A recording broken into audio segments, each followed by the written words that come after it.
सनातन धर्म बीमारी की तरह इसको जड़ से मिटाना है, इनके नेताओं ने वहां पर कहा है। इनके नेताओं ने कहा है, शर्म आनी चाहिए, माफी मांगनी चाहिए देश से। लेकिन ये शब्द जो इन्होंने कहे, सनातन धर्म को जो नीचा दिखाने का प्रयास किया, सनातन धर्म को आपने एचएवी के साथ जोड़ने का काम किया, इनके पार्टी के नेताओं ने जो कहा, ये मंजूर नहीं है। ये सनातन धर्म को कुचलने की बात करते हैं, जड़ से मिटाने की बात करते हैं। और राम मंदिर के प्रसारण पर रोक भी किसी सरकार ने लगाई, तो किस सरकार ने लगाई? क्यों लगाई है? क्यों लगाई थी रोक को? सुप्रीम कोर्ट से निर्णय लेना पड़ा हमें। क्यों राम का विरोध करते हैं? अरे कुछ वैसे बैठे जिन्होंने राम भक्तों पर गोलियां चलाई, कुछ वो हैं जिन्होंने राम मंदिर को टेंट में रखा, कुछ वो हैं जिन्होंने राम मंदिर के प्रसारण पर रोक लगाई। कितने पन्ने होते हैं कॉन्स्टिट्यूशन में? कितने कितने? ऐसा मोटा करके मत बताओ, पेज कितने होते हैं? हाँ, रोज लेके घूमते थे, कभी खोल के पढ़ो तो सही। अरे पढ़ते हो नहीं, लहराते फिरते हो, लहराते फिरते हो। निकालो जेब से देखो, अरे निकालो जेब से देखो। अगर संविधान को तार तार किसी ने किया था, संविधान को कुचलने का किसी ने काम किया था, तो वो भी आपने इमरजेंसी लगा कर किया था। देश आपको माफ नहीं करेगी। दादा आपको क्यों दर्द हो रही है? इमरजेंसी उन्होंने लगाई, आप ऐसे ही अपने उल्टा तीर ले रहे हो। बाद में मैं सभापति जी, मैं कांग्रेस की बात कर रहा हूँ, ये तृणमूल कांग्रेस बीच में आ गई। मैं कांग्रेस के बारे में इतना ही कहूँगा, ये तो संविधान की बात आपके मुंह से वो लगती है कि 100 चूहे खाकर बिल्ली हज को चली। और कांग्रेसीकरण करने की बात करूं, जैसा ये हर योजना का करते हैं, अगर इसको मैं कांग्रेसीकरण करके कहूं कि 100 संशोधन करके कांग्रेस संविधान बचाने को चली, मैं इतना ही कहूंगा। दामन है दागदार, फिर भी लाकर चलते हो, जमानत में है परिवार, फिर भी सिर उठाकर चलते हो। पूछो कौन? इनको इतनी तो शर्म आनी चाहिए, इतनी तो शर्म आनी चाहिए कि इन्होंने 2014 में 44 सीटें, 2019 में 52 सीटें, और अब 99, 98 जो गिनना आप वो गिन लें, उतनी सीटें जिनकर ये 3 बार की सीटें गिन लें, तब भी 240 से कम है। हमारे सामने खड़े करने को सनातन धर्म बीमारी की तरह इसको जड़ से मिटाना है, इनके नेताओं ने वहां पर कहा है। इनके नेताओं ने कहा है, शर्म आनी चाहिए, माफी मांगनी चाहिए देश से इनको। अगर ये मुझे चाहते मेरा भाषण उस दिशा में जाए तो मुझे करने में कोई आपत्ति नहीं, लेकिन ये शब्द जो इन्होंने कहे, सनातन धर्म को जो नीचा दिखाने का प्रयास किया, सनातन धर्म को आपने एचएवी के साथ जोड़ने का काम किया, इनके पार्टी के नेताओं ने जो कहा, ये मंजूर नहीं है। अरे मुगल आए आकर चले गए, अंग्रेज आए आकर चले गए, सनातन था, सनातन है और सनातन रहेगा।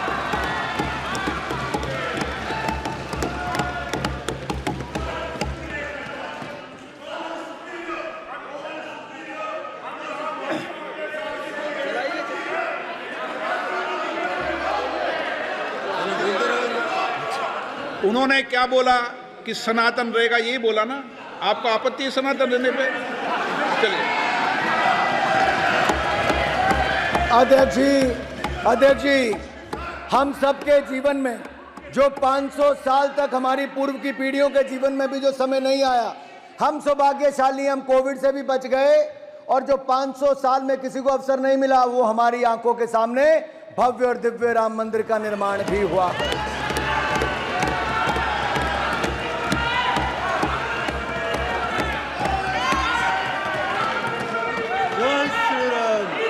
अध्यक्ष जी, मुझे इसी बात की पीड़ा है, ये सनातन धर्म को कुचलने की बात करते हैं, जड़ से मिटाने की बात करते हैं, और राम मंदिर के प्रसारण पर रोक भी किसी सरकार ने लगाई, तो किस सरकार ने लगाई? क्यों लगाई है? क्यों लगाई थी रोक को? सुप्रीम कोर्ट से निर्णय लेना पड़ा हमें। क्यों राम का विरोध करते हैं? अरे कुछ वैसे बैठे जिन्होंने राम भक्तों पर गोलियां चलाई, कुछ वो हैं जिन्होंने राम मंदिर को टेंट में रखा, कुछ वो हैं जिन्होंने राम मंदिर के प्रसारण पर रोक लगाई। माननीय सभापति जी, और जब मैं बात करता हूं विकास भी, विरासत की भी,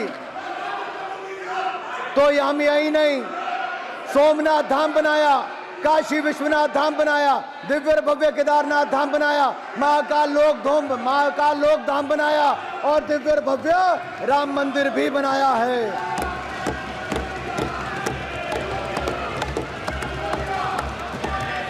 हमने बौद्ध सर्किट भी बनाया, करतारपुर कॉरिडोर, करतारपुर दा लांगा भी खुलवाया, जो कोई नहीं करवा पाया। पंडित नेहरू की गलती थी जिन्होंने आजादी के समय, पार्टीशन के समय करतारपुर का हमारा गुरुद्वारा भी उस तरफ छोड़ दिया। दूरबीन लगाकर दर्शन करते थे।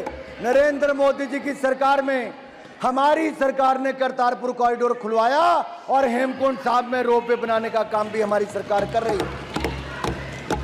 माननीय अध्यक्ष जी, 550वां प्रकाशोत्सव गुरु नानक देव जी का मनाया, 400वां प्रकाशोत्सव गुरु तेग बहादुर जी का, 350वां गुरु गोविंद सिंह जी का हमारी सरकार ने मनाया है। और यही नहीं, अगर साहिबजादों का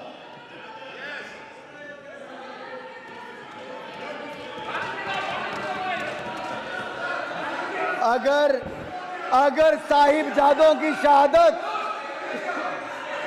साहिबजादों की शहादत पर भी अगर पूरे देश ने वीर बाल दिवस के रूप में मनाया तो ये भी प्रधानमंत्री नरेंद्र मोदी जी की सोच।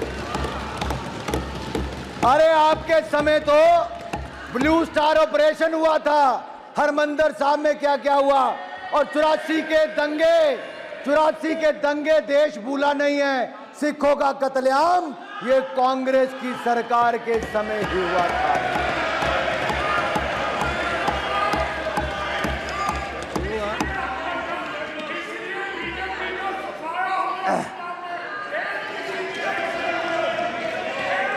माननीय अध्यक्ष जी, भारतीय जनता पार्टी को समर्थन मिला पंजाब में कि हमारा वोट शेयर 3 गुना ज्यादा पंजाब की जनता ने बढ़ाया है।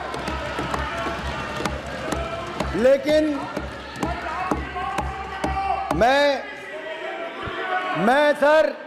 इन लोगों से ज्यादा उपेक्षा रखता भी नहीं।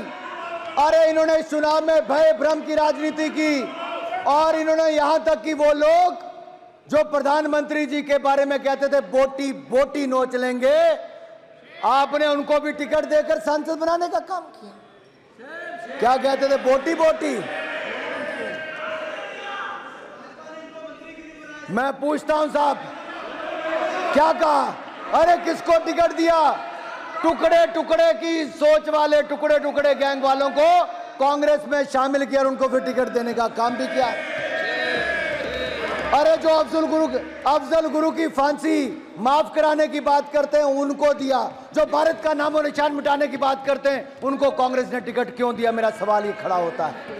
मैं सवाल पूछता हूं सभा पटल से, ऐसी कौन सी मजबूरी थी कि राहुल गांधी जी को प्रतिबंधित?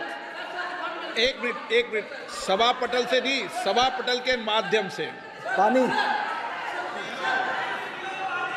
माननीय सदस्य को करेक्शन कर ले, सभा पटल से नहीं, सभा पटल के माध्यम। बिल्कुल, मैं क्षमा चाहता हूं अध्यक्ष जी, आपके माध्यम से करेक्ट कर दे। मैं यही बात दोबारा आपके माध्यम से कहना चाहूंगा अध्यक्ष जी, मैं आपका संरक्षण चाहता हूं। अगर मेरी बात में सत्य ना हो तो मुझे कोई भी खड़ा होकर टोक सकता है। ये क्यों आप कह सकते हो टोक सकता है? आपको अधिकार दिया है क्या? कोई नहीं टोकेगा, सबको अपनी बात आपका बहुत धन्यवाद अध्यक्ष जी, आपका संरक्षण ऐसे ही मिलता रहे तो धन्यवाद। प्रस्ताव पे चर्चा अच्छी हो जाएगी। अध्यक्ष जी, सवाल ये खड़ा होता है कि जिस सदन में हम बैठे हैं, घटना पुराने सदन की है, क्या देश का कोई भी व्यक्ति संसद पर हमला होना देखना चाहेगा? क्या आप में से कोई चाहेगा? तो जो उस हमले में शामिल थे, क्या उनको कड़ी से कड़ी सजा मिलनी चाहिए थी कि नहीं मिलनी चाहिए थी? अगर उनको कड़ी से कड़ी सजा देश के न्यायालय ने दी, फांसी की सजा दी, तो बचाने के लिए सड़कों पर जो उतरे उनके साथ आप समर्थन कर रहे हैं? उनके साथ आप उतर गए बचाने के लिए। अरे कोई और नहीं मिला 140 करोड़ भारत में? क्या मजबूरी थी इनकी? क्या मजबूरी थी? और अब आप चुनाव जहां से लड़ने गए, वहां से किसी और का नहीं है अध्यक्ष जी, पीएफआई जैसी संस्थाओं का, मुस्लिम लीग जैसी संस्थाओं का समर्थन लेकर भी कुछ लोग चुनकर आए हैं। देश जवाब मांगता है। ऐसी कौन सी मजबूरी थी? कौन सी मजबूरी थी? कौन सी मजबूरी थी? अरे इनका इतिहास ही वैसा रहा है।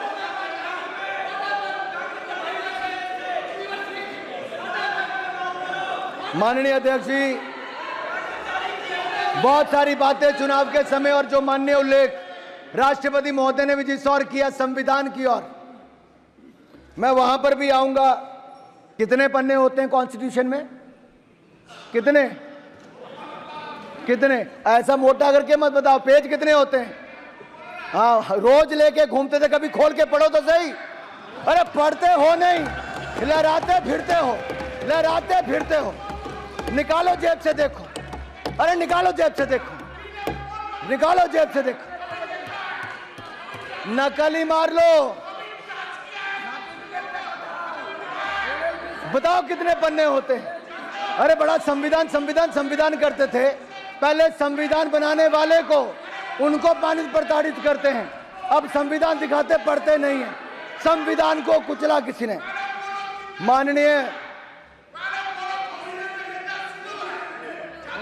माननीय सभापति जी, अगर संविधान को तार तार किसी ने किया था, संविधान को कुचलने का किसी ने काम किया था, तो वो भी आपने इमरजेंसी लगाकर किया था। देश आपको माफ नहीं करेगा। अरे 251 पन्ने होते हैं भाई साहब संविधान में, खोल के देख लो जरा। और माननीय सभापति जी, एक कहावत है,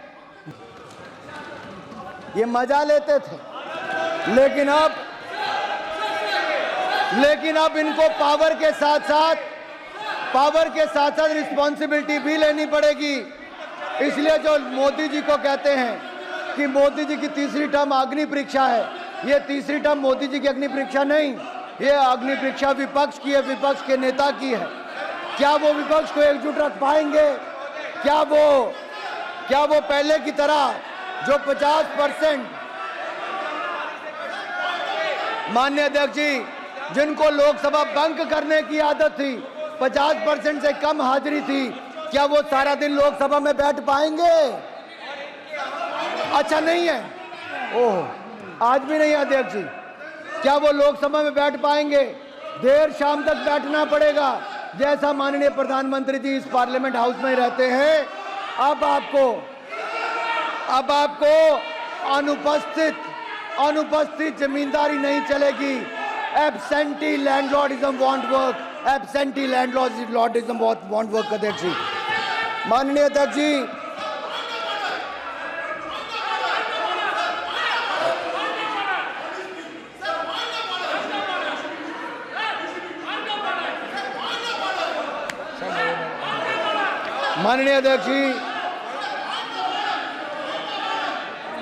माननीय अध्यक्ष जी, कुछ लोगों की बार बार, माननीय अध्यक्ष जी, एक और देश ने देखा है कि कैसे हमारे वैज्ञानिकों की मेहनत के कारण जो दुनिया का कोई देश नहीं कर पाया, वो चंद्रयान मिशन की सफलता ने करके दिखाया है।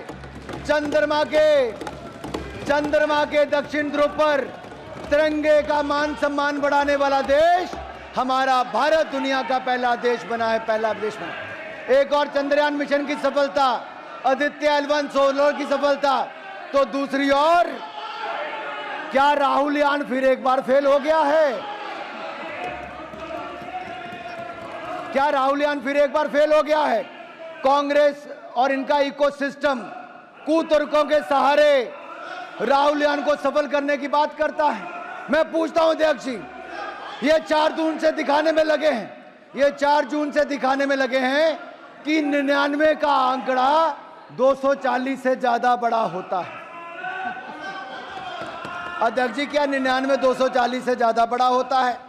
कांग्रेस की इस बार सीटें 99 आई हैं, एक और छोड़ के 98 रह गई। अपने आप में ये रिकॉर्ड तीसरी बार विपक्ष में बनाने का इन्होंने बनाया है, लेकिन इनका घमंड, अहंकार और तानाशाही सोच आज भी बरकरार है। ये मानसिकता, जब कांग्रेस का पार्टी मोड खत्म हो जाए तो इस पर आत्मनिर्भर और मंथन जरूर करना चाहिए। माननीय अध्यक्ष जी, मैं एक आंकड़ा देश के सामने रखना। एक तो चलो प्लीज बैठिए अपनी अपनी सीट पे। Sir, point of order 352. Rules to be observed while speaking. A member while speaking not refer to any matter of fact with a judicial decision is pending. Make preferential personal reference by way of making. Okay. Sir, please expurge. Please 352 के अनुसार बोलोगे, बोलो, तय करो सदन में, सब तय कर लो। 352 के साथ बोलोगे, मैं सदन 352 के तहत चला दूंगा। नाराज नहीं हो रहा, मैं नाराज नहीं होता हूं। मेरे को माननीय सदस्य रूल बता रहे हैं, तो रूल की किताब बता रहे हैं, तो मैं भी चाहता हूं रूल की किताब से चलो। तो 352 के रूल के अनुसार से सदन चलेगा क्या? चलाना चाहते हो? बताओ। Sir, I raised a point of judicial.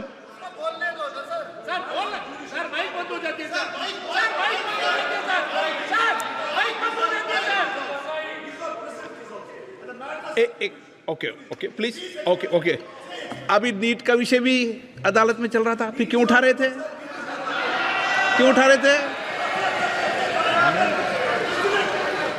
No, गलत।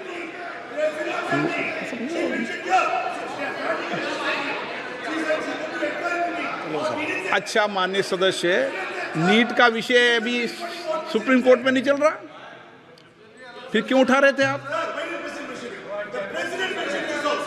नो, अनुराग ठाकुर जी।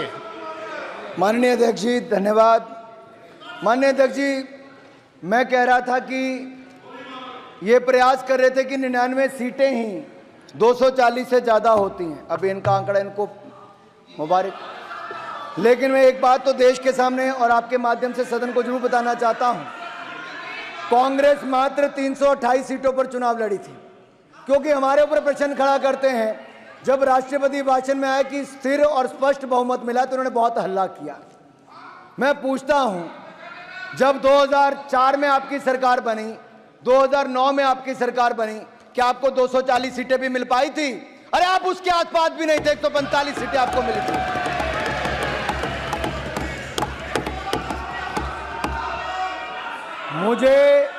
मुझे जितना मजबूर करोगे, कांग्रेस की उतनी परतें खुलती जाएंगी। कांग्रेस, अब माननीय अध्यक्ष जी, ये लड़े ही मात्र 60% सीटों पर थी। ये देश की सबसे पुराना राजनीतिक दल मात्र 60 सीटों पर चुनाव लड़ा, 60% सीटों पर, 328 सीटों पर, और उनमें से भी 70% सीटों पर कांग्रेस हार गई। जनता ने इनको नकार दिया है। 328 सीटों में से 229 सीटों पर कांग्रेस की हार हुई है। जनता ने आपको नकार दिया है। एक तो लड़ाई 60% सीटों पर, उसके बाद 70% सीटों पर हार गए। और यही नहीं सर, जब कोई पार्टी अपना स्टैंडर्ड इतना लो सेट कर लेती है और बिलो एवरेज परफॉर्मेंस आती है तो उसको वो भी ओवरवेलमिंग लगता है। लेकिन मैं अपने कांग्रेस के मित्रों से कहना चाहता हूं, आप कुछ भी पालो पर गलत फहमी मत पालो।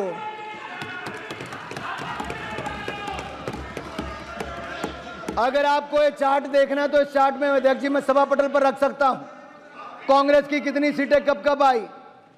ये चार्ट बहुत कुछ दिखाता है माननीय अध्यक्ष जी। ये चार्ट में ये दिखता है कि यूपीए की जब आपकी पहली सरकार थी तो कांग्रेस की मात्र 145 सीटें आई थी और उस समय भारतीय जनता पार्टी की 138 सीटें थी। 7 सीटों का फर्क था।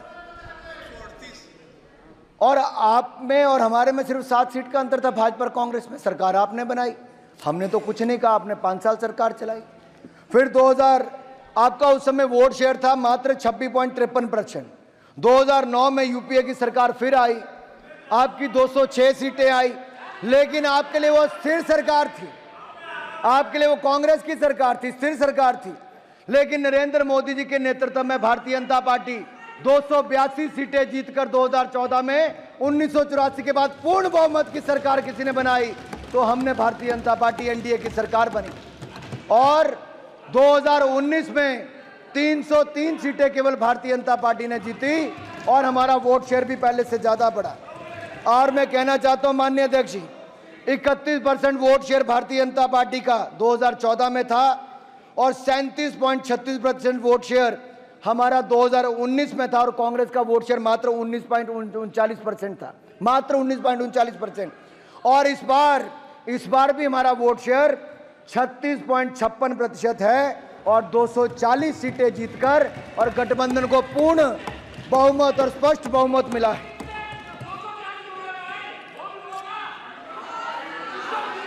माननीय अध्यक्ष जी, इनको इतनी तो शर्म आनी चाहिए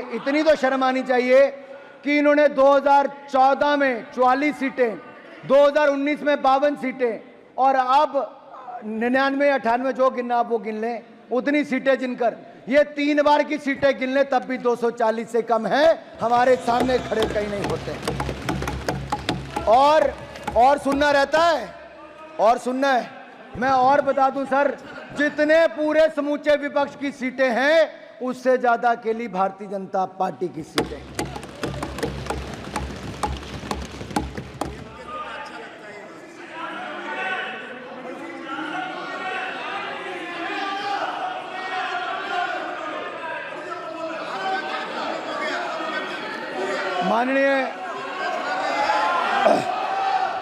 माननीय अध्यक्ष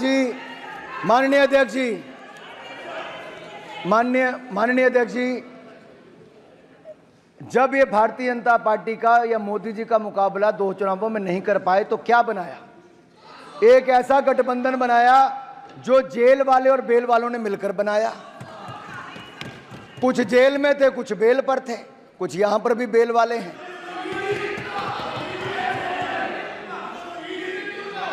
माननीय अध्यक्ष जी, इतना ही नहीं, इनकी पूर्व की सरकारों में जहां कितने ही घोटाले हुए, 2G घोटाला, कॉमनवेल्थ खेल घोटाला, कोयला घोटाला, अंतरिक्ष घोटाला, देवास घोटाला, सबमरीन घोटाला, घोटाले पे घोटाला हुआ, अगस्ता वेस्टलैंड घोटाला हो, नेशनल हेरल्ड घोटाला हो, कोई घोटालों की कमी नहीं छोड़ी। इन्होंने अपने सहयोगी भी चुने तो शराब घोटाले वाले चुने, जमीन घोटाले वाले चुने, रिवर फ्रंट घोटाले वाले चुने, और तो और वो सब चुने जो जेल और बेल पर थे। माननीय अध्यक्ष जी, इनकी एक पार्टी तो ऐसी है जिसका शिक्षक भर्ती घोटाला हो, पॉन्जी स्कीम का घोटाला हो, चिटफंड घोटाला हो, वो भी साथ में ही है, जहां पेंटिंग भी 3-3 करोड़ रुपए की बिक जाती है। एक ऐसा नेता है जो अपने आप को दुनिया का सबसे ईमानदार नेता बताता था और वो इतना ईमानदार निकला कि देखो आज जेल में है। हमने अध्यक्ष जी वर्क फ्रॉम होम तो सुना था, अध्यक्ष जी,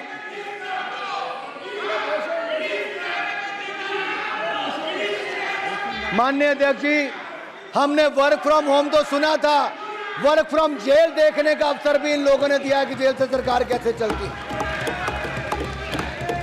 अपने आप को सबसे ईमानदार बताने वाला आज कट्टर बेईमान कोई है तो आज जेल में है। और जो जेल से निकल कर आए थे, जैसे टिफिन ब्रेक, लंच ब्रेक लेकर चुनाव प्रचार करने, वो बैक टू तिहाड़ चले गए, बैक टू तिहाड़ चले गए। और खैर, इनके गठबंधन की दुर्गति देखकर मुझे एक गीत याद आता है, सोचता हूं कि वो कितने मासूम थे, क्या से क्या हो गया देखते देखते। वो जो कहते थे गठबंधन करेंगे ना कभी, बच्चों की कसम भी खा गए भूलकर देखते देखते। गठबंधन भी किया तो किसने? एक राज्य में किया, दूसरे राज्य में नहीं किया। आज दिल्ली की जहां पर मैं खड़ा हूं वहीं की हालत देख लीजिए। चोर चोर मुसेरा भाई, सब ने मिलकर गठबंधन की गुहार लगाई, लेकिन दिल्ली की जनता ने खाता भी नहीं खुलने दिया। सातों की सातों सीटों पर कमल का फूल खिलाने का काम किया है। माननीय अध्यक्ष जी, ये कैसी सरकार दिल्ली में है जिसका शिक्षा मंत्री शराब मंत्री जेल में है, जिसका जेल मंत्री जेल में है, जिसका कानून मंत्री जाली फर्जी MA LLB की डिग्री लेकर वो उसमें जेल में, उसको इस्तीफा देना पड़ा। और यही नहीं, आपका नहीं, दिल्ली का, आपकी मैं बाद में बात करूंगा अभी। आपकी बात बाद में करूंगा। और जो देखिए, मुझे लगता था अध्यक्ष जी, जिस तरह से तमिलनाडु में 60 के लगभग लोगों की मौत शराब, नकली शराब के कारण हुई, आपको तो खड़े होकर नहीं बोलना चाहिए था।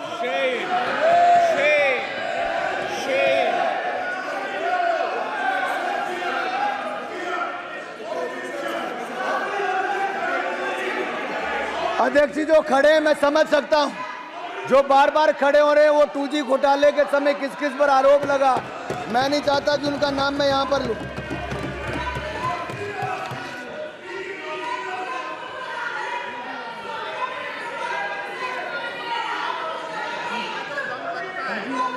माननीय अध्यक्ष जी, जब इनको लगा, माननीय अध्यक्ष जी, जब इनको लगा कि घोटाले वालों का सारा गठबंधन इकट्ठा करने के बाद भी, भ्रष्टाचारियों का कुनबा इकट्ठा करने के बाद भी हमें टक्कर नहीं दे पाएंगे, तो भय, भ्रम और अफवाहें फैलाने की राजनीति की गई। क्या क्या इस चुनाव में नहीं हुआ? और जिस और इशारा राष्ट्रपति जी के अभिभाषण में आता था, चाहे टेक्नोलॉजी का दुरुपयोग हो, चाहे वाले फैलाने की बात हो, ये आज नहीं, ये बार बार इनके प्रयास हैं। और विदेशी ताकतों का हाथ भी इस चुनाव में देखा गया कि किस तरह से हकराया गया। ये ईवीएम पर भी आरोप लगाते गए, और बाकी बूथ कैप्चरिंग की तो मैं बात उस पर आऊंगा, सब पे अभी। माननीय अध्यक्ष जी, दुख इस बात का है कि इनके कुछ नेताओं ने हम हिंदुस्तान के लोगों पर नस्ल भेदी टिप्पणियां की हैं। जहरीले बोल, सैम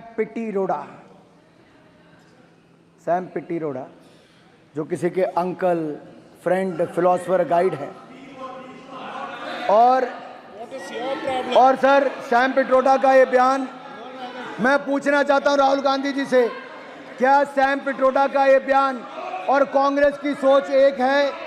अगर ऐसा नहीं तो कौन सी मजबूरी है कि अंकल सैम को पार्टी में लेना वापिस जरूरी है? मैं केवल कांग्रेस से ही नहीं, मैं राहुल गांधी जी से नेता प्रतिपक्ष से जिम्मेदारी लेनी पड़ेगी, राहुल गांधी जी को जिम्मेदारी लेनी पड़ेगी। क्या वो सैम पिट्रोडा के बयान से सहमत हैं कि नहीं सहमत है? क्या नस्ल भेदी टिप्पणी ये भारत के लोगों को स्वीकार नहीं?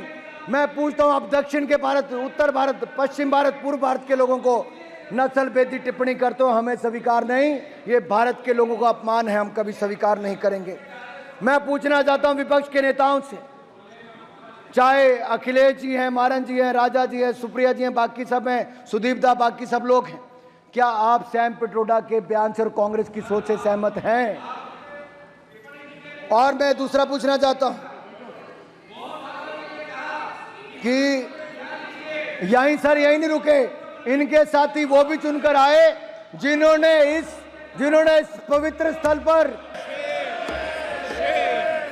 क्या यही दिन देखना था अध्यक्ष जी?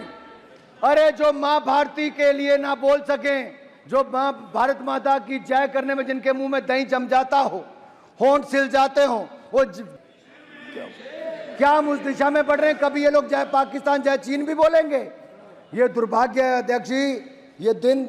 और मैं एक और कहना चाहता हूं, संविधान को बार बार हाथ में लहराकर क्या करना चाहते हैं? अगर नेता प्रतिपक्ष अपने आप को संविधान के रक्षक कहते हैं, तो मैं चुनौती देता हूं कि वो सदन में आए और आश्वासन दें कि इमरजेंसी जैसी गलती कांग्रेस वापस कभी नहीं करेगी, आपको देश को कहना पड़ेगा।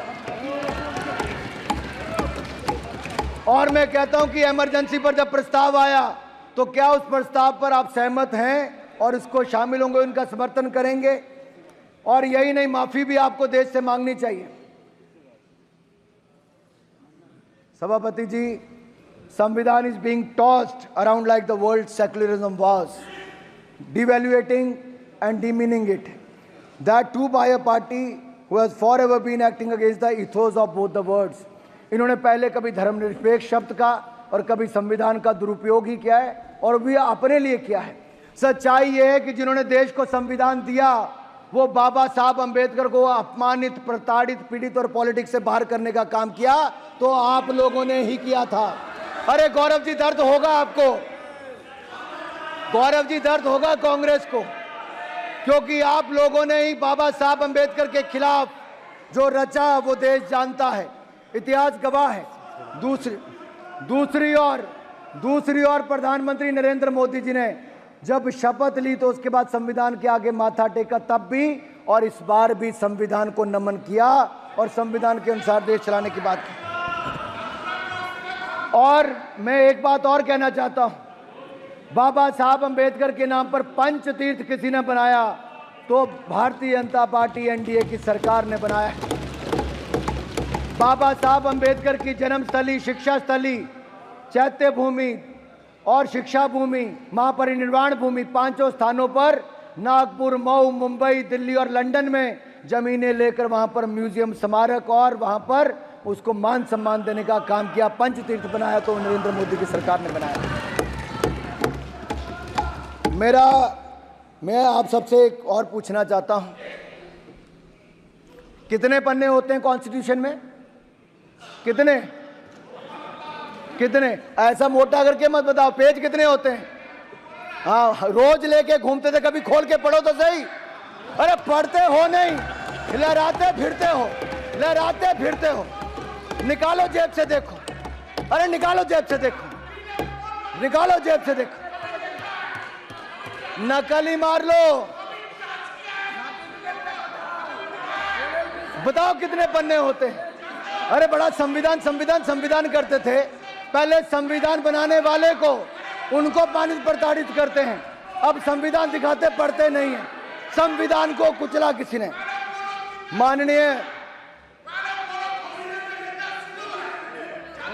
माननीय सभापति जी, अगर संविधान को तार किसी ने किया था, संविधान को कुचलने का किसी ने काम किया था, तो वो भी आपने इमरजेंसी लगाकर किया था। देश आपको माफ नहीं करेगा। अरे 251 पन्ने होते हैं भाई साहब संविधान में, खोल के देख लो जरा। और माननीय सभापति जी, एक कहावत है, दादा आपको क्यों दर्द हो रही है? इमरजेंसी उन्होंने लगाई थी, आप ऐसे ही अपने उड़ता तीर ले रहे हो। बाद में मैं सभापति जी, मैं कांग्रेस की बात कर रहा हूं, ये तृणमूल कांग्रेस बीच में आ गई है।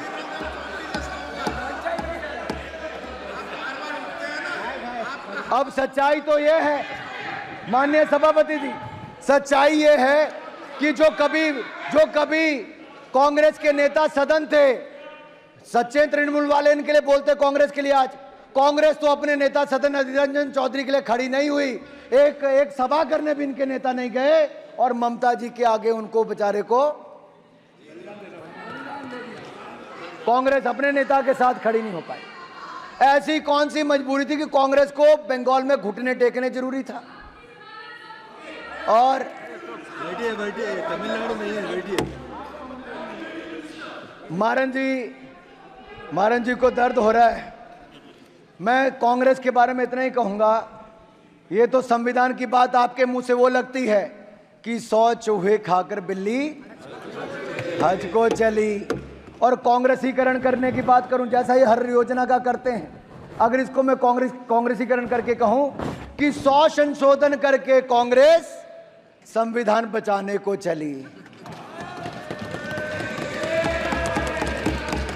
अरे माननीय सभापति जी, जिस पार्टी की बुनियाद ही संविधान की हत्या से, रिश्ते खून से बनी हो, वह पार्टी आज संविधान बचाने की बात करे तो गले नहीं उतरती है। यह तो वही बात हो गई कि अपने घर में नकली फूल रखने वाले बगीचों का शौक होने की बात कर रहे हैं आप पर, ये बिल्कुल। और मैं याद करवाना चाहता हूं, आपके माध्यम से सदन को बताना चाहता हूं, केंद्र में कांग्रेस की सरकारों ने आज तक धारा 356 का कितना दुरुपयोग किया है, और इसको दुरुपयोग करते हुए इन्होंने 93 बार 93 टाइम्स राज्यों में विपक्ष की चुनी हुई सरकारों को बर्खास्त करने का काम किया, तो कांग्रेस ने किया। अरे इनका अहंकार और तानाशाही इतनी थी कि Indira is India and India is Indira, इस तरह के नारे लगाते थे। इंदिरा गांधी जिन्होंने देश पर आपातकाल थोपा था, उन्होंने भी संविधान पर 50 बार 356 का दुरुपयोग करके सरकारों को बर्खास्त किया था। इंडी गठबंधन की कैसी विडंबना है कि इस गठबंधन में शामिल वामपंथी दल, जिनकी पहली बार अगर सरकार को किसी ने बर्खास्त किया तो उस समय की सरकार ने किया था, कांग्रेस की सरकार ने, और कम्युनिस्ट पार्टी आज उनका समर्थन करने की बात करती है। और डीएमके जो इस गठबंधन के हिस्सा हैं, आपकी सरकार को भी उस समय बर्खास्त किया तो कांग्रेस ने ही किया था, और इंदिरा जी ने तो इसका 12 बार से दुरुपयोग किया। और यही नहीं, और ये तो कांग्रेस तो इसकी मूल भावना के साथ खिलवाड़ करती रही। मैं आपको कहना चाहता हूं, नेहरू जी ने तो संविधान की आत्मा को ही खत्म कर दिया था। देश की संविधान बनने के 15 महीने के अंदर ही संविधान पर सबसे पहला प्रहार नेहरू जी ने किया था। आर्टिकल 19 जो इस देश के नागरिकों को विचार और अभिव्यक्ति की, अरे सुनना पड़ेगा भाई, क्यों? अगर माननीय अध्यक्ष जी सच नहीं है तो खड़ा होकर बोले कि नेहरू जी ने नहीं किया। अरे देश की संविधान की आत्मा को खत्म करने का काम किया तो नेहरू जी ने किया था, मैं डंके की चोट पर कहता हूं। और ये आर्टिकल 19 को इस देश के नागरिकों को विचार अभिव्यक्ति की स्वतंत्रता का अधिकार देता है। इन्होंने उस आर्टिकल को ही अंकुश लगाने का प्रयास किया। यह मामला था ऑर्गेनाइजर और क्रॉस रोड पत्रिकाओं पर नेहरू जी की आलोचना हुई। लिखा सिर्फ इतना था कि पाकिस्तान में पीड़ित हिंदुओं की आवाज उठाई थी। तो पाकिस्तान में पीड़ित हिंदुओं की आवाज उठाने का दर्द, नेहरू जी को तो और धन्यवाद करना चाहिए था ऑर्गेनाइजर का, लेकिन उन्होंने उसके खिलाफ कड़ी कार्रवाई करने का काम किया और पहला संशोधन उन्होंने जून के महीने में, इसी महीने में लाए। और इंदिरा जी ने भी इमरजेंसी के निंदा प्रस्ताव, इंदिरा जी के समय वो पंडित नेहरू जी से और आगे निकल गई। 1975 में तो संविधान की हत्या ही कर दी। इमरजेंसी देश ने देखी, वो काला अध्याय देश भूलेगा नहीं। 21 महीनों के आपातकाल में 5 संविधान संशोधन हुए। अपने हिसाब से मिनी संविधान तैयार करने का, अध्यक्ष जी 5 मिनट में खत्म कर रहा हूं, संविधान तैयार करने का काम, मिनी संविधान तैयार करने का काम कांग्रेस ने किया। 42वें संशोधन में 40 अनुच्छेदों को ही बदल दिया गया। और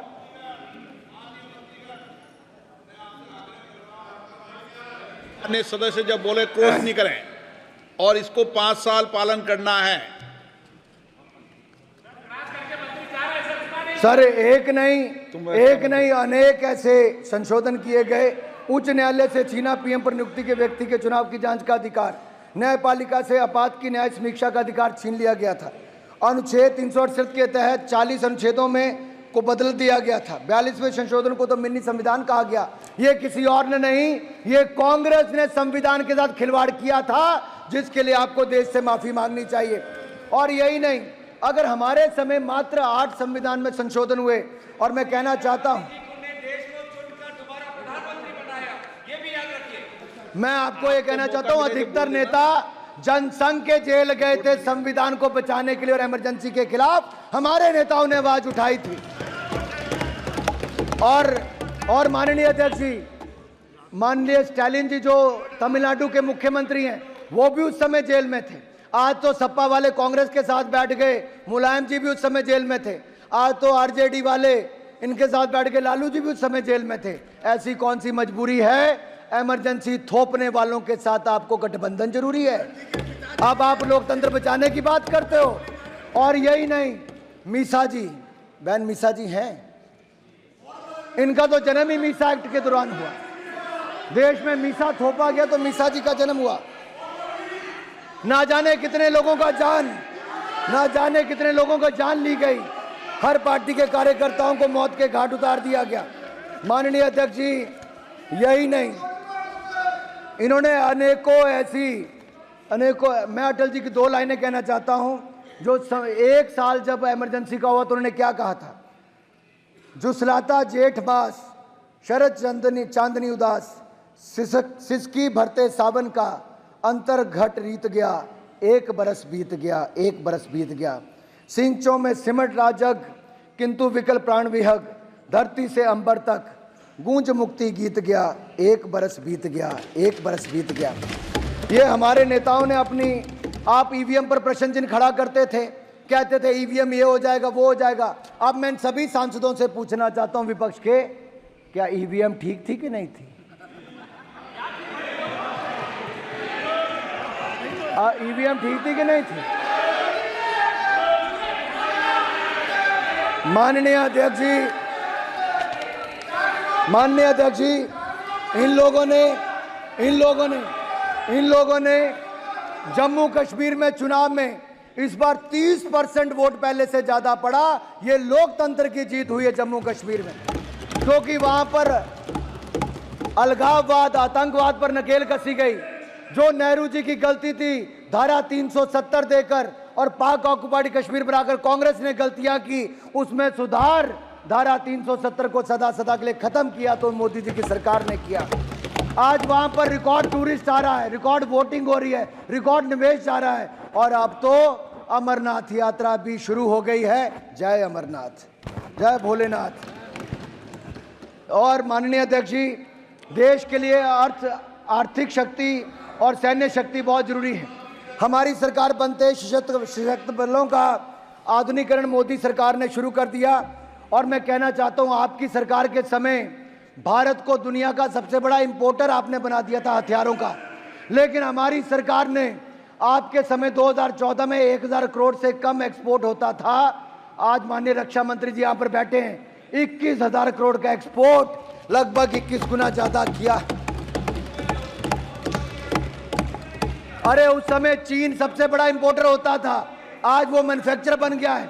और हमारा भारत भी माननीय अध्यक्ष जी, हमने ब्रह्मोस मिसाइल, सुपरसोनिक मिसाइल आज फिलीपीन और अन्य देशों को बेचने का काम आज भारत उपलब्ध करवाने का काम कर रहा है। आज 1 लाख करोड़ से ज्यादा का माननीय अध्यक्ष जी, आज 1 लाख करोड़ से ज्यादा का रक्षा उत्पादन हम खुद कर रहे हैं।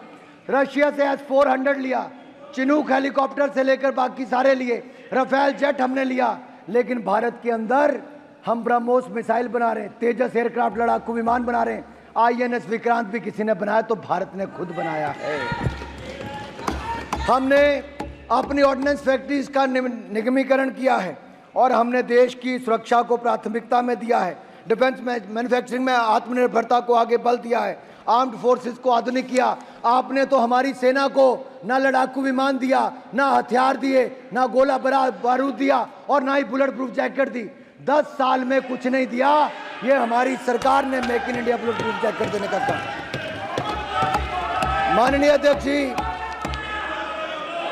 सुरक्षा के साथ साथ देश के अंदर आंतरिक सुरक्षा की मैं बात करूं, आज अगर देखा जाए नॉर्थ ईस्ट में 11 पीस अकॉर्ड हुए, इतिहास रचा तो हमारी सरकार ने किया। और यही नहीं, 76% कमी इंसर्जेंसी इंसिडेंट्स में आई है और 90% हमारी सिक्योरिटी फोर्सेस की जो कैजुअलिटी में कमी आई है और 97% सिविलियन डेथ्स में कमी आई। ये अफवाह को भी हमने बहुत सारे कोनों से अलग अलग जगह से हटा दिया है। और यही नहीं, हमने CA लाकर जिनको वर्षों से नागरिकता नहीं मिली थी, हमारी सरकार ने नागरिकता देने का काम भी CA में किया है। आपकी सरकारों में अंग्रेजों की मानसिकता दिखती थी, दंड देने वाले कानून थे, हमने न्याय देने वाला कानून आज भारत को दिया है। अब नाबालिग से बलात्कार करने वाले को फांसी की सजा होगी, देश के खिलाफ सशस्त्र उठाने वाले को, विद्रोह करने वाले को जेल होगी। राजद्रोह की जगह अब देशद्रोह कानून होगा, देश के खिलाफ बोलना गुनाह होगा, व्यक्ति विशेष के खिलाफ बोलने पर जेल नहीं होगी। आपकी पार्टी और आपकी सरकारें तो कोई बोलता तो उसको गिरफ्तार करने के लिए भेज देते हैं। बम धमाके, गैस अटैक करने वाले आतंकवादी जेल जाएंगे, मॉब लिंचिंग करने वालों को भी अब फांसी की सजा होगी और बालिग से रेप करने वालों को भी सजा होगी। आतंकवादियों को जेल से बाहर जाने के सारे रास्ते बंद कर दिए जाएंगे। माननीय अध्यक्ष जी, लास्ट लाइन बोल के मैं खत्म कर रहा हूं। मैं इतना ही कहूंगा, माननीय अध्यक्ष जी, मैं इतना ही कहूंगा कि आज मोदी जी के नेतृत्व में एनडीए की सरकार लगातार देश को आगे बढ़ा रही है। आप चाहे जितना मर्जी विरोध कर लें, आज आपने देखा होगा ऑपरेशन गंगा चलाकर भी या दुनिया भर के देशों में कहीं आपदा आई हो, अगर फर्स्ट रिस्पॉन्डर कोई बना है तो मदद मांगने वाले से हटकर आज भारत मददगार देश बना है। हमने कोरोना के समय करोड़ों भारतीयों को ऑपरेशन चलाकर वापस लाए और यूक्रेन से 23,000 भारतीयों को ऑपरेशन गंगा चलाकर देश में सुरक्षित लाई तो मोदी सरकार लाई। माननीय अध्यक्ष जी, हमारी सरकार, आखिरी में किसान पे बोल के अपनी बात को खत्म कर रहा हूं। ये कहते थे कि एमएसपी बंद हो जाएगा, एमएसपी बंद नहीं हुआ। 5.5 लाख करोड़ की खरीद आपके 10 साल में हुई थी, हमने 18,40,000 करोड़ की खरीद 10 साल में की है। आपके समय 27,662 करोड़ का बजट था, हमारे समय 1,25,000 करोड़ का बजट है। आपके समय प्रधानमंत्री फसल बीमा योजना में कुछ नहीं मिलता था, हमने 1,60,000 करोड़ रुपया प्रधानमंत्री फसल बीमा योजना में मुआवजा दिया है। आपके समय 7,30,000 करोड़ रुपया 2013-14 में किसानों को बैंकों से मिला, हमने 21 लाख करोड़ रुपया बैंकों से दिया है। आपके समय 6,000 करोड़ रुपया सिंचाई योजना पर खर्च हुआ, हमने 15,000 करोड़ रुपया खर्च किया है। आपके समय गेहूं की खरीद 2,40,000 करोड़ की हुई, हमने 12,40,000 करोड़ की। आपने गेहूं की खरीद 2,80,000 करोड़ की, हमने 5.5 लाख करोड़ की। आपने दलहन की खरीद 1,964 करोड़ की, हमने 85,000 करोड़ की खरीद दलहन की है। दलहन तिलहन पर भी आत्मनिर्भर भारत को बनाया है। भाई और बहनों, अंतिम बात खेलों की नहीं करूंगा तो नहीं होगी। हमने world cup T20 world cup पुरुषों का भारत ने जीता है 13 वर्षों के बाद। अब भारत ने वर्ल्ड कप जीता है। अरे भारत की जीत के लिए ताली बजा दो, भारत के खिलाड़ियों के लिए ताली बजा दो। अध्यक्ष जी, इनके हाथ भारत की जीत के लिए नहीं चलते।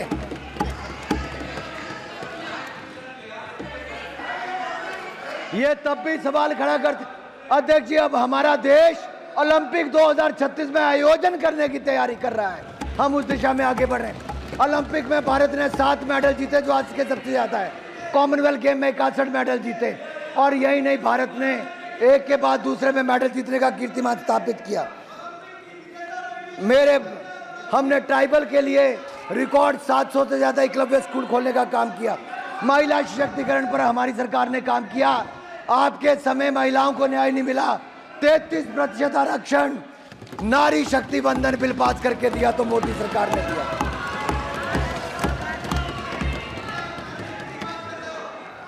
मैं इनके पे इतना ही कहूंगा, दामन है दागदार फिर भी ठिलाकर चलते हो, जमानत पे है परिवार फिर भी सिर उठाकर चलते हो, बूझो कौन।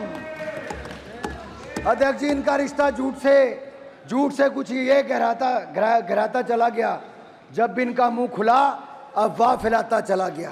ये अफवाह फैलाते रहे और हम दुनिया को अपनी उपलब्धियां बताते गए, और देश की जनता ने मोदी जी के ईमानदार दमदार नेतृत्व पर मोहर लगाई है, फिर एनडीए सरकार बनाई है। मैं आपके इस माध्यम से सदन को विश्वास दिलाना चाहता हूं कि जिस तरह की परफॉर्मेंस पहले 2 टर्म्स में एनडीए सरकार की रही मोदी जी के नेतृत्व में, इस बार उससे आगे बढ़कर हमारी परफॉर्मेंस रहेगी। ये विकास का रथ रुकेगा नहीं। हम दुनिया की तीसरी बड़ी अर्थव्यवस्था बने, हम दुनिया की तीसरी बड़ी अर्थव्यवस्था बनेंगे। हम दुनिया की तीसरी बड़ी अर्थव्यवस्था बनेंगे। और अंतिम लाइन कहकर मैं यही कहूंगा, थोड़ा मुस्कुराइए विपक्ष वालों, थोड़ा मुस्कुराइए।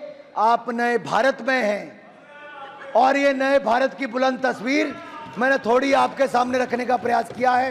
राष्ट्रपति जी के अभिभाषण पर, जहां मैं एक और उनका धन्यवाद करता हूं, समर्थन करता हूं, और आप सबने मेरी बात सुनी, मुझे अवसर दिया, पार्टी की तरफ से पहला रखने का अवसर दिया।